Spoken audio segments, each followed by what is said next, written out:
ఓ నమో శ్రీ లక్ష్మీ వెంకటేశ్వర శ్రీ మహాగణాధిపతి నమ. ఉగ్రం వీరం మహావిష్ణుం జ్వలంతం సర్వతోముఖం నృసింహం భీషణం భద్రం మృత్యుర్నమామ్యహం. ప్రేక్షకులకు నమస్కారాలు తెలియజేస్తూ మనం జూలై మాసంలో మన రాశులకు ఎలా ఉంటాయో తెలుసుకుందాం. జూలై మాసంలో గ్రహాల యొక్క పరిస్థితి ఎలా ఉన్నది, ఏ గ్రహాలు ఎక్కడ ఉన్నాయి తెలుసుకుని మనం ఒక్కొక్క రాశి గురించి కూడా తెలుసుకుందాం. అయితే మరి జూలై మాసంలో గ్రహాలన్నీ ఎక్కడ ఉన్నాయా అంటే మిథున రాశిలోకి వచ్చేటప్పటికి గురుడు రవి మిథున రాశిలో ఉన్నారు. వృషభ రాశిలో శుక్రుడు ఉన్నాడు. మరి కర్కాటక రాశిలో బుధుడు, సింహ రాశిలో కేతువు, అంతేకాకుండా మరి కుజుడు కూడా సింహరాశిలోనే ఉన్నాడు. మరి సప్తమ స్థానమైనటువంటి కుంభ రాశిలో రాహు ఉన్నాడు. మీనరాశిలో శని. మరి చంద్రుడు 27 రోజులు 27 నక్షత్రాల్లోనూ సంచారం ఉంటుంది. కాబట్టి మనకి మన యొక్క రాశులకి జూలై నెలలో మనం ఎలా ఉంటుంది, ఏ విధమైనటువంటి సులభమైన పరిహారాలు మనం చేసుకోవచ్చు, చేసుకుంటూ ఏ విధమైనటువంటి కార్యాన్ని మనం పూర్తి చేయగలుగుతాం అని మానవుని యొక్క ప్రయత్నం. ఆ ప్రయత్నంతో పాటు దైవ బలాన్ని సంపాదించడం కోసం మనం తప్పకుండా తెలుసుకుంటాం. ఇబ్బందులు వస్తాయి అనుకున్నప్పుడు వాటిని అవాయిడ్ చేస్తాం. అనుకూలంగా ఉన్నప్పుడు కాస్త వేగంగా మన ప్రయాణాన్ని ముందుకు సాగిస్తాం. ఆ విధంగా గ్రహాలు ఎప్పుడు కూడా జ్యోతిషం అంటే కాంతిని ఇచ్చేది, మనల్ని నడిపించేది, మనం చూసుకుని నడిచేది. ఈ విధమైనటువంటి ఆలోచనతో మనం ముందుకెళ్ళాలి. తప్పనిసరిగా ముందుగా మనం మేష రాశి గురించి జూలై నెలలో ఎలా ఉందో తెలుసుకుందాం. ధనుర్రాశి. ఈ ధనుర్రాశి వారికి సప్తమంలోనే గురుడు, షష్టంలో శుక్రుడు. అంటే విందు వినోదాల్లో పాల్గొనే అవకాశాలు ఉన్నాయి. కుటుంబాది సంతానపరమైన వ్యవహారాలు ప్రోత్సాహకరంగా ఉంటాయి. వివాహాది శుభప్రయత్నాలు అనుకూలంగా ఉంటాయి. లైఫ్ పార్ట్నర్ తో ఆనుకూల్యమైనటువంటి దాంపత్యం అనుకూలంగా ఉంటుంది. చిన్న చిన్న సమస్యలున్నా తప్పనిసరిగా తగ్గుతాయి. సంతానపరమైన వ్యవహారాలు ప్రోత్సాహకరంగా ఉంటాయి. సోపుణ్య కార్యక్రమాల్లో పాల్గొంటారు. శివక్షేత్రాలను దర్శిస్తారు. ఆధ్యాత్మికమైన చింతన పెరుగుతుంది. పబ్లిక్ లో రిలేషన్స్ పెరుగుతాయి. సంతానపరమైనటువంటి అభివృద్ధితో పాటు గౌరవ మర్యాదలు కూడా మీకు పెరిగే అవకాశాలు ఉన్నాయి. రాజకీయ పరంగా కాస్త గుర్తింపు ఉంటుంది. వృత్తుల పరంగా న్యాయవాదులు, వైద్యులు, కళారంగం వారు, చిన్న చిన్న వృత్తులు చేసే వారికి ఆర్థిక ప్రోత్సాహం ఉంటుంది.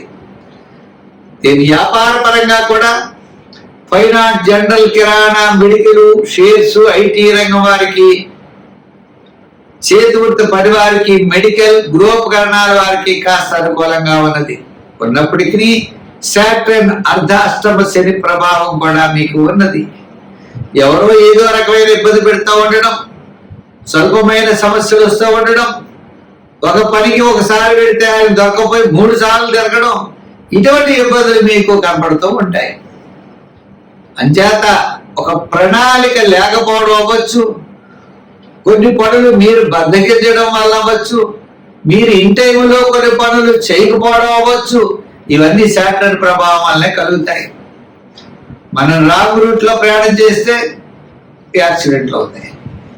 అంచేత మనం కరెక్ట్ రూట్ లో వెళ్ళాలి. అంతేగాని శని ప్రభావం అనుకోకూడదు. ఎక్కడ పడితే అక్కడ సంతకాలు పెట్టడం, అధికారులు కూడా ఏమీ చూడకుండా సంతకాలు పెట్టడం, గతంలో జరిగింది ఇప్పుడు జరుగుతుందని అనుకోవడం, ఇవన్నీ కూడా అవివేకం అవుతాయి. ఇటువంటి తెలివి తక్కువ పనులు మాత్రం ఈ రాశి వారు ఎటువంటి పరిస్థితులను చేయకూడదు.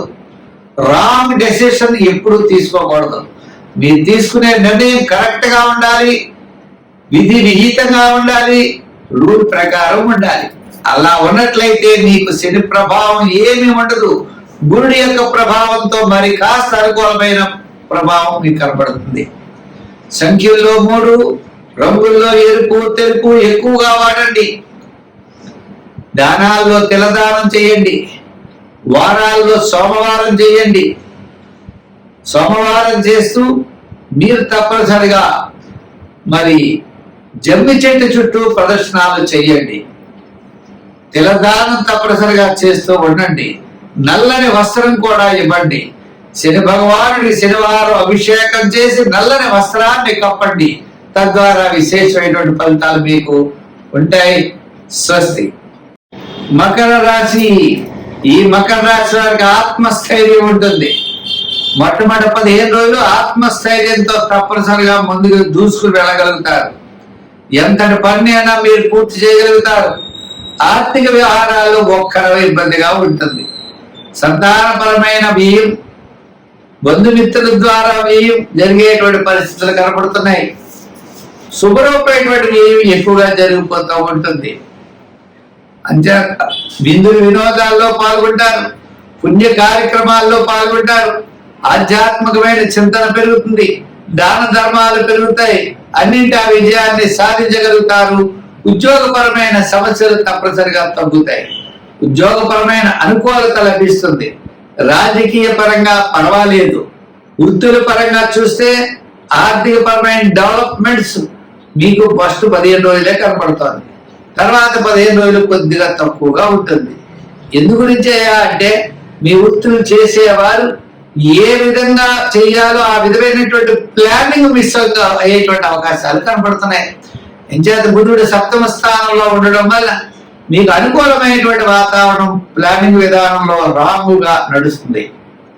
అదే విషయంలో మరి గురుడు కూడా 6వ స్థానంలో ఉండడం వల్ల లివర్ సంబంధమైన ఇండైజెషన్ ప్రాబ్లమ్స్ రావడానికి అవకాశాలు ఉన్నాయి. అంచేత ఆరోగ్య సూత్రాలని ఖచ్చితంగా పాటించాలి. 6వ స్థానంలో గురుడు మరి డైజెషన్ సిస్టమ్ కరెక్ట్గా లేకపోవడం, గ్యాస్ట్రిక్ ట్రబుల్స్ రావడం, మోకాళ్ళ నొప్పులు రావడం, ఇలా శరీరంలో ఎక్కడ ఖాళీ ఉంటే ఆ ఖాళీ ప్రదేశంలో ఈ గాలి వెళ్ళడం, తద్వారా నొప్పులు, పెయిన్స్ రావడం, అది ఏదో జబ్బు అనుకోవడం, ఈ రకమైన ఇబ్బందులు మీరు ఎదుర్కొంటారు. కాబట్టి ఆరోగ్య సూత్రాలను పాటించండి. అయితే ఏ రకమైనటువంటి ఇబ్బందులు లేవు, కానీ చిన్న చిన్న సమస్యలు మాత్రమే మిమ్మల్ని వెంటాడుతూ ఉంటాయి. అంచేత అన్ని రంగాల వారు వ్యాపారస్తులకి కూడా ఆర్థిక పరంగా పెద్దగా ఇబ్బంది అయితే లేదు.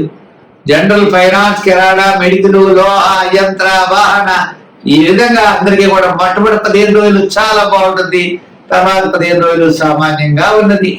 అయితే మరి ఏం చేయాలి అంటే గురుగ్రహ ప్రీతి కోసం శనగలను నానబెట్టి ఆ శనగల్ని మీరు గురువారం నాడు పంచండి. మొలకెత్తితే ఆవుకు పెట్టండి, లేదా ఉడకవేసిన శనగలు ప్రసాదం కింద తయారు చేసి పంచిపెట్టండి, లేదా శనగపిండితో చేయబడిన స్వీట్స్ తయారు చేసి కానీ కొని కానీ గురువారం నాడు పంచిపెట్టండి. మీ గురువునకు, మీ కుల గురువునకు తప్పనిసరిగా పంచెం చాపు కండువాయిని కట్టుకునేటువంటి దాన్ని అవకాశం ఉంటే దానం చేయండి. గురువుని తప్పనిసరిగా పూజించండి. తద్వారా మీకు విజయం అనేది లభిస్తుంది, ఆరోగ్యం మెరుగవుతుంది. స్వస్తి.